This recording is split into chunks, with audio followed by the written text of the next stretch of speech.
Téléspectateurs, mesdames et messieurs, c'est un plaisir de vous retrouver sur la plateforme de la télévision Renaissance. C'est le journal parlé en français. Le secrétaire de la communauté est-africaine reconnaît la tâche très délicate du facilitateur Mokapa dans le dialogue interburundais. Libéram Fumukeko, secrétaire général, indique que malgré cela, l'East African Community a le devoir de soutenir ce facilitateur pour mener à bon part ce dialogue. On l'écoute. Le facilitateur, qui est le président, l'ex-président tanzanien Mokapa, a une tâche très difficile, une tâche très sensible, et je crois qu'il ne faut pas s'arrêter à des phrases qui ont été prononcées par le facilitateur ici et là. Je crois que ce qu'il a traité est très profond. Il s'agit, pour ce qui le concerne, de faire en sorte que les Burundais puissent parler.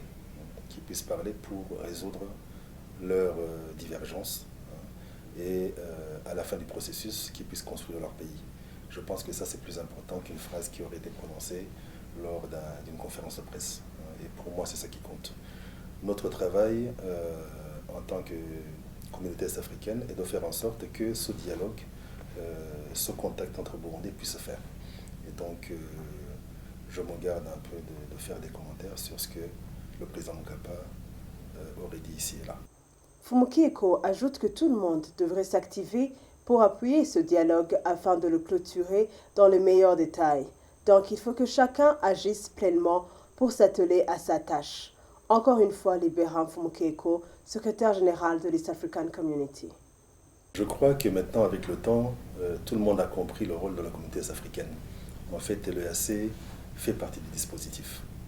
Lorsque vous vous référez aux différentes résolutions qui ont été prises par le Conseil de sécurité des Nations Unies, ce processus de dialogue aujourd'hui est un processus qui est dirigé par la communauté africaine. Mais qui est dirigé, pour être un peu plus clair, c'est un processus qui a été défini et qui a été mis en place par le sommet des chefs d'État, donc les chefs d'État de la communauté est-africaine. Et ce cadre-là est très clair. Et dans ce cadre-là, chacun a son rôle. Le médiateur, c'est le président Museveni. La facilitation, c'est l'ex-président Benjamin Mokapa. Et il a son bureau. Il y a des conseillers qui ont été nommés par des chefs d'État qui travaillent avec lui. Et au niveau du secrétaire général, nous sommes là pour appuyer tout le processus. Jusqu'aujourd'hui, les financements proviennent de la communauté africaine. Donc tous les dialogues ont été financés par l'EAC. Tous les arrangements logistiques, les billets d'avion, les hôtels et tout le reste, sont arrangés par mes services. Et nous avons aussi une division au niveau de l'EAC qui s'occupe de la politique. Donc tout le monde, au niveau de l'EAC, est mobilisé pour faire en sorte que le processus puisse réussir. Donc notre rôle est celui-là. Ce n'est pas pour nous immiscer dans le travail du facilitateur. Absolument pas. C'est faire en sorte que le facilitateur, tout le monde, puisse vraiment travailler dans les meilleures conditions. Voilà, c'était Libéram Fumukeko, le secrétaire général de l'East African Community. Du moment que le gouvernement n'était pas représenté dans ce dialogue, Léonce Ngendakumana, vice-président du parti Sahwanya-Frodéou, regrette que le gouvernement burundais, qui est responsable de la violation des lois burundaises, source du conflit, il interpelle la communauté internationale à agir pour contraindre ce gouvernement de répondre à ces négociations. Suivez Léonce Ngendakumana, vice-président du parti Sahwanya-Frodéou. Ça serait dommage que le gouvernement ne soit pas là, alors qu'il est responsable de ce qui est en train de se passer dans ce pays, à partir du rejet de l'accord d'Arusha, de la violation répétitive de la Constitution, qui sont les piliers de la paix et de la réconciliation au Burundi. Il est responsable de la destruction des piliers de la démocratie, à savoir les partis politiques, la société civile, les médias, et il est responsable de l'isolement du Burundi. Il est responsable de la pauvreté extrême, du chômage qui frappe aujourd'hui le Burundi. Il devrait alors être là s'il était quand même conscient de tous ces problèmes, mais je ne crois pas qu'il en soit conscient.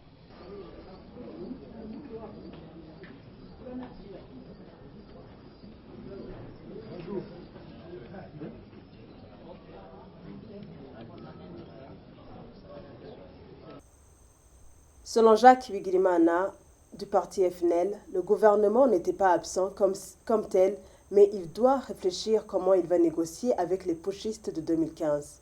Il est cependant optimiste que le gouvernement finira par se présenter dans ces pourparlers pour trouver la solution à la crise burundaise. Suivez. Il est trop tôt de dire que le gouvernement ne va pas venir. Ce serait trop tôt. Je pense que tôt ou tard, il va venir. Je dois vous rassurer parce que moi, j'ai eu des entretiens avec certains responsables du gouvernement. Ils étaient prêts de venir, mais quand ils ont appris que le médiateur avait invité les putschistes qui ont voulu renverser le pouvoir en 2015, et le gouvernement s'est retrouvé finalement écarté de ce processus parce qu'il a bien dit que il ne faut pas s'asseoir avec les putschistes, plutôt il faut les traduire devant la justice. C'est ça alors ce qui a fait que le gouvernement, à mon avis, d'après ce que j'ai pu correcter à gauche à droite, ça doit être une des raisons qui aurait empêché le gouvernement d'être ici. C'était Jacques Bigirimana, président du parti FNL. L'onologue Burundi, de son côté, craint que le fait d'inviter certains parmi ceux qui sont poursuivis par la justice burundaise peut causer des incidents majeurs au niveau de la sécurité. Selon Beko Jangwa, bien qu'il y ait un point positif dans ces pourparlers, l'attention devrait se focaliser sur ces invitations afin qu'elles ne causent pas de problème. Les conclusions et les observations du facilitateur après les facilitations entre les parties prenantes du dialogue inter-burundais, c'est bon. C'est bon parce qu'il y a une bonne base qui permettra peut-être dans l'avenir une discussion claire et nette sur des points importants pour ramener la paix au Burundi. Mais ce qui est un peu caché, c'est que c'est une analyse qui sera faite par le président de l'EAC, le président des pays membres de l'EAC, de l'East Africa Community, bien sûr, risque de ne pas aboutir aux résultats positifs. Parce qu'on n'a pas bien décelé les problèmes. Quand on parle de la stabilité, plutôt de l'accord d'Arusha, de la Constitution, qu'il ne faudrait pas toucher la Constitution, tous les gouvernements responsables ne peuvent pas empêcher le peuple à revoir la Constitution. Le législateur, en tenant compte des différents phénomènes sociaux qui se trouvent dans le pays, ont le droit de demander au peuple ce qu'il pense sur la Constitution de la République. C'est une loi fondamentale qui n'est pas du tout statique, mais qui est dynamique. À un certain moment, en tenant compte des problèmes sociaux qui arrivent selon les phénomènes sociaux, le législateur a le plein droit de revoir la loi pour stabiliser la cohésion sociale de son peuple. Alors, dire qu'il ne faut pas toucher la Constitution, c'est déjà un retrait de la souveraineté nationale pour un pays. C'est pour cette raison que au niveau de l'ONELOP, on accepte. Dans la suite des témoignages sur les exactions des corps de sécurité burundais, vous suivez un jeune qui a été arrêté lors des manifestations contre le troisième mandat de Pierre Nkurunziza dans le quartier de Mutakura. Il a été battu par les policiers avant qu'il ait été livré au jeune milicien Imbonerakure qui l'attendait dans le bureau du service national de renseignement. Suivez son témoignage.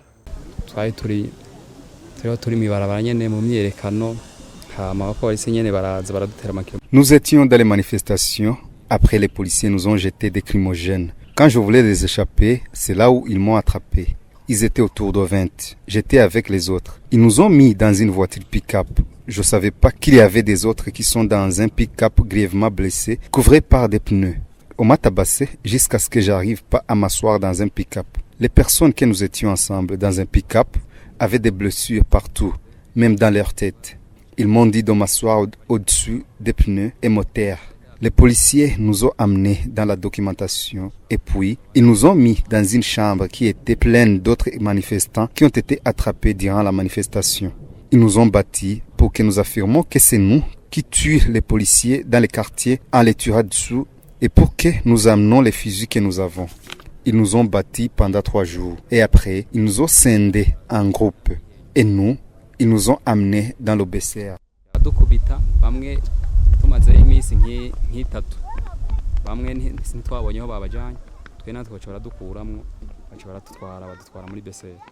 Voilà, c'est par ce témoignage que je vous dis à la prochaine. Merci de nous avoir suivis.